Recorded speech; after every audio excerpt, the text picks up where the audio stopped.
Everyone, welcome back to my channel. कैसे हैं आप सब? स्वागत है आप सबका मेरे चैनल पर। और आज है दिन मंगलवार और कल थी दिवाली। और कल रात में मैं वहाँ थी भागलपुर। शायद आप मेरे जो व्लॉग है पहले की आप उसमें देख सकते हैं। और तो मुझे तो बड़ी थकावट हो रही है। आप मुझे अपनी बातें ज़रूर बताइएगा, क्या आपको भी थकावट सी महसूस हो रही है? मुझे लग रहा है न जाने मैं कौन सा काम कर ली हूँ, मुझे इतनी नींद आ रही है। और एक्चुअली आज मेरा भागलपुर टू पूर्णिया में 2.5 घंटे लग गए हैं, तो उस वजह से भी मैं बहुत ज़्यादा ऐसा थकी थकी सी फील कर रही हूँ। आपकी दिवाली कैसी बीती, आप मेरे साथ ज़रूर शेयर करें। और भागलपुर में जब थी तो मुझे बड़ा अच्छा लग रहा था, क्योंकि सारे फैमिली थे, बच्चे थे, इस कारण पूरी चहल पहल रहती है। और मैं यहाँ आती हूँ तो मुझे थोड़ा सा अकेलापन फील हो रहा है। और सुबह मैं आई तो हल्का फुल्का नाश्ता बनाई और फिर हस्बैंड ऑफिस चले गए, शायद वो भी थक गए होंगे।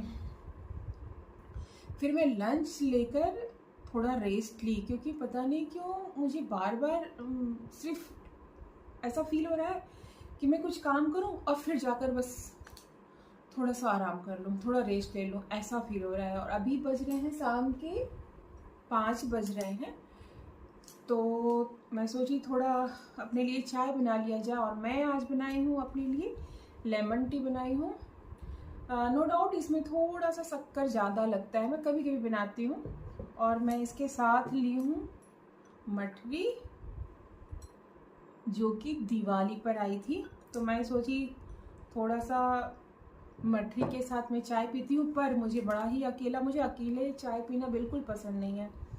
तो जब मैं सोची कि चलो मेरे तो इतने प्यारे प्यारे व्यूवर्स हैं, क्यों ना मैं उनके साथ चाय पी लेती हूँ, तो इस वजह से मैं चाय बनाकर बैठी हूँ।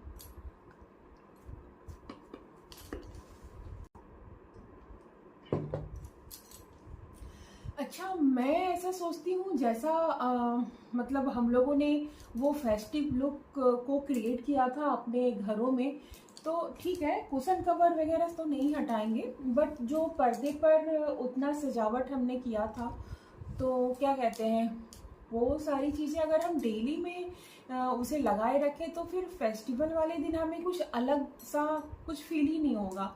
तो चलिए मैं सोच रही हूँ उसे वहाँ से जो आपको मैं दिखाती हूँ, वो जो मैं लगाई थी, ये मैं सोच रही हूँ उसे मैं हटा दूँ, क्योंकि अगर इसे लगा हुआ रहने देंगे या फिर जो भी हमने दिवाली पर सजाई थी घर, अगर उसे वैसा ही छोड़ देंगे तो फिर जब कोई फेस्टिवल आएगी तो हमें वो अलग सा फील कहाँ से आएगा। तो हाँ, साफ सफाई नो डाउट हमेशा रखना चाहिए, बट जो हमने, खैर ये तो सोच रही हूँ 2-3 सेट है तो इसे रहने दूँ, बट वो सब हटा देती हूँ मैं कर्टन। तो मैं ये जो नेट का दुपट्टा मैं लगाई थी फेस्टिव लुक क्रिएट करने के लिए, वो अब हटा रही हूँ, ताकि जब हम कोई फेस्टिवल में इस तरह से अपने घरों को डेकोरेट करें तो एक अलग सा नयापन फील हो। तो मैं इसमें लगे सेफ्टी पिन को निकाल लेती हूँ। और मैंने जैसे पहले भी बताया कि ऐसा लुक जब हम क्रिएट करते हैं तो हमें कुछ अलग ही लगता है कि फेस्टिवल है, घर में कुछ नयापन है, सारी चीज़ों में कुछ अलग सा सजावट। तो मैं इस वजह से मैं इस दुपट्टे को यहाँ से हटा लेती हूँ। इसके जो पिन लगे थे उसे मैं निकाल कर इसे तह लगाकर अच्छे से रख लेती हूँ। इसके बाद आप देख सकते हैं, मैं ये जो पाम का पेड़ देख रहे हैं, मैं उस पर लगी ट्यूनिक बल्ब यानी कि झालर लगाई थी।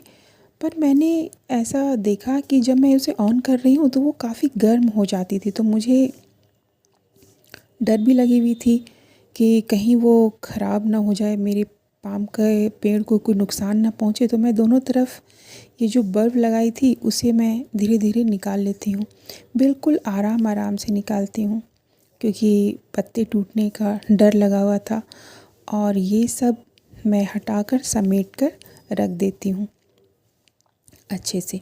उसके बाद मैं कपड़े चेंज करके अच्छे से धुले कपड़े पहनूंगी और सांझ की आरती लगाऊंगी। संध्या आरती उसके बाद मैं कर लेती हूँ धुले कपड़े पहनकर, आप देख सकते हैं। उसके बाद मैं भगवान जी के सामने मत्था टेक करके फिर मैं जाऊंगी किचन में, तैयारी करूंगी। थोड़ी देर वैसे रेस्ट ले लेती हूँ। उसके बाद जो दिन में मैंने कपड़े पहने थे उसको मैंने चेंज कर लिया और अब मैं लग गई डिनर में। और वैसे भी धुले कपड़े पहन के मुझे रात में अच्छे से नींद आती है। और यहाँ मैं बना रही हूँ फ्राइड राइस, आप देख सकते हैं। तो मैं इसमें पहले तेल डाली, उसमें डाली जीरा, अदरक और टमाटर, उसे थोड़ा सा चलाकर रखी। फिर बारीक कटे पत्ता गोभी, शिमला मिर्च और गाजर डाली। आप चाहें तो अदरक के साथ कटे हुए प्याज भी डाल सकते हैं। इसके बाद थोड़ा सा पकने के बाद आधा चम्मच सब्जी मसाला, लाल मिर्च पाउडर और नमक हल्का सा डाल दूँगी। और इसमें डालूँगी मैं चिंग्स का नूडल्स मसाला। ये नूडल्स मसाला डालने के बाद जैसे सेजवान फ्राइड राइस में टेस्ट होता है, ठीक वैसा ही आपको फील आएगा, वैसा ही अच्छा लगेगा खाने में। ये चावल में मैं पहले ही थोड़ा, जो मैं साइड में चावल रखी हूँ उस चावल में मैं पहले से थोड़ा सा नमक, नूडल्स मसाला और थोड़ी सी रिफ़ाइन डालकर रख दी थी, क्योंकि नूडल्स मसाला में भी नमक होता है, इसलिए नमक बिल्कुल हिसाब से डालना है। और चावल में सब चीज़ पहले से मिली हुई थी, उसे मैं सब्जी के साथ डालकर फिर से भून लेती हूँ और 5 मिनट इसे ढककर छोड़ देती हूँ। आप चेक कर लीजिएगा, जब आपकी सब्ज़ी अच्छे से पक जाए तभी चावल डालना है। और इसे अच्छे से मिला लूँगी, देख सकते हैं। और इसके साथ मैं खाऊंगी रायता। ये देखिए तैयार है फ्राइड राइस। और यहाँ मैं किचन की सफाई कर रही हूँ। डिनर हो चुकी है हमारी। और कहते हैं साफ़ सुथरा जब किचन होता है तो माँ लक्ष्मी का भी वास होता है। आप अन्नपूर्णा मैया को खुश रखते हैं, तो इस वजह से हमें किचन की साफ़ सफाई करके ही सोनी चाहिए। तो मैं यहाँ अच्छे से साफ़ कर लेती हूँ। और मुझे मॉर्निंग में नहीं तो मन ही नहीं लगता है किचन में अगर गंदी पड़ी हो तो। और इसके बाद मैं सुबह की तैयारी करूँगी। थोड़ी सी मैं फूलने डालूँगी मेथी, जो कि मैं रात भर भिगोऊँगी और सुबह खाऊँगी। मेथी में fibre, protein, vitamin C, iron से भरपूर होता है। ये देखिए मैंने आलमंड डाला है। आलमंड में vitamin E, calcium, magnesium, copper, बहुत सारी चीज़ होते हैं। किशमिश आयरन, पोटेशियम, मैग्नीशियम, कैल्शियम, न जाने बहुत सारे फाइबर होते हैं इसमें, विटामिन होते हैं। और मैं उसमें लास्ट में डाली मूंगफली, जो कि हमारे हेल्थ के लिए बहुत अच्छा होता है। और ये देखिए मैं अब डोर क्लोज़ करके अब सोने की तैयारी करूँगी, लाइट ऑफ कर दूँगी। इसके बाद मैं भगवान जी को प्रणाम करके सोने चली जाऊँगी। तो मिलते हैं दूसरे ब्लॉग में। Take care, bye bye.